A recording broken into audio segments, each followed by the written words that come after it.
and he argues, I don't know if this is his actual position or if he was just entertaining it, but he sort of argues in favor of euthanizing disabled children, not even because of the suffering that they're going through, but because of the resources that we're putting into preserving the life of somebody who's so physically disabled that their life quality is so low. If we took those resources and gave them to babies of normal health, like, we would do much more and increase utility and reduce suffering overall, so we should euthanize the severely disabled children.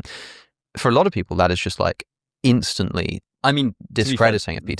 That particular example is what made me revise my general utilitarian right, so this is nuance. The thing, right? So that's the thing. And Singer, again, is incredibly valuable because he just will push these utilitarian premises to their extreme, to the point where at some point most people will get up. They'll get off the train, but Singer will ride that train to the very end. But I think for the people that do end up getting off the train, I think that Singer helps them get off the train. And, as in, it's useful to have a thinker pushing these to the extreme because, to a certain extent, ethics in practice, I'm not making a meta-ethical point, but in terms of how people craft their own ethical codes, people tend to have different points where they consider a given scenario to be a reductio ad absurdum of the original principle. Yeah. And Singer's dogged commitment to riding the train of preference utilitarianism to the very end is valuable whether or not you're a you need someone to do it to know where it leads, because yes, exactly. I mean, people will look at Singer and think like that is an evil thing to think, and that might be true, but it's also like,